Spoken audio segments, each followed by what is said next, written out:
Prinz was a former investment banker, I think at Goldman Sachs and Bear Stearns, and she's actually just put out an article discussing the 1-year anniversary of the collapse of Lehman Brothers and President Obama's new plans to rein in the financial services industry. Have you caught any of that coverage? The bottom line, and you know how I am, the bottom line is responsibility. And I think that, of course, all these bonuses and all the different bonuses and awarded to financial institutions while they're already putting us deeper in debt because they're taking more risk and more chances. Right, and we're not just talking about, hey, buddy, can you spare a dime? We're talking about trillions of dollars now. I'd heard billions, I'd even heard numbers as high as $2 trillion, but this is $17 trillion. Exactly. This is what our entire GDP is something like $15 trillion a year, so this is an enormous sum of money, even in today's terms. They're digging a bigger debt for us, but at the same time, we're bailing them out of the debt.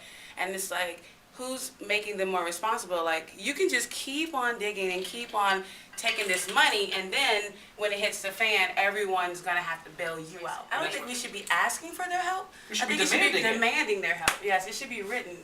There's a max cap on the type of bonus you can receive as a top executive at these financial firms. How can our leading financial institutions be so financially irresponsible? It's like irresponsible parenting. Just think about Definitely. it. Would you ever have your kid, steal $5 from your purse, and then later that day you're like, Bobby, you really shouldn't have stolen those $5. That's bad. Would you like $10 for lunch tomorrow?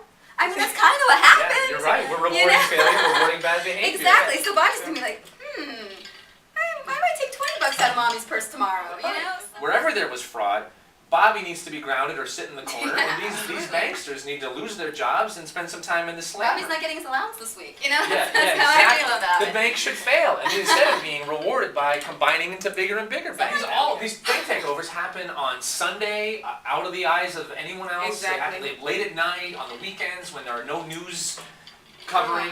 It's all under the cover of darkness. And the thing is, and we feel it individually. Like, okay, with my credit cards, I have Chase credit cards. For the longest time, they wouldn't even let me know that I was paying on the wrong day. And so every month I'd get a $40 fee. And I would call them and be like, I'm paying every single month. And I'm paying, on time in my mind what I thought was happening. They're like, oh, we don't know what's wrong, blah, blah, blah. Finally, 4 months later, I'm like, I don't understand. They're like, oh, it seems that you're paying the opposite of whatever it's supposed to be. I was like, okay, why didn't you just tell me that? Because they always want you to pay. JP Morgan is huge. It's known for having charges for everything. They have bigger balances. They carry bigger loans. They expect more money. They take more risk. Your experience and my experience times millions is what we're leading up to.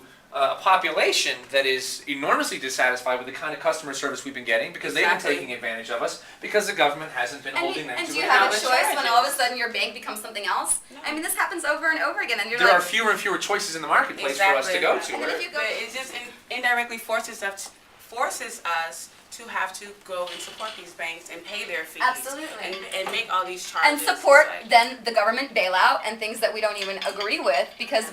What choice do we have? Yeah, did they ask us? I don't remember them asking. I mean, it's funny. And yet the money is being shoveled at these banks, and not. We got, what was it? Out of 100% of the money, 9% of it went to stuff like first-time home buyer, tax credits, cash for clunkers. Oh, yeah, absolutely. The stimulus. And let's talk about cash for clunkers for a second. Good idea, in my opinion. I think necessary. Stimulates the economy. Gets rid of cars that we have too much of a surplus of. It's like this is the kind of way we should be thinking. Yes, and it worked. And they stopped it like that.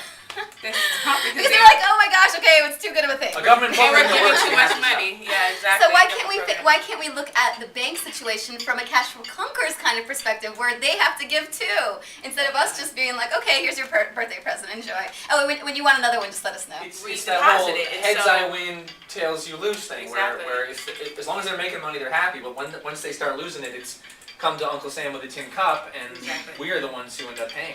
And that's all the paying we have time for today. Thanks so much for joining us on Political Muscle. Get out there and flex yours.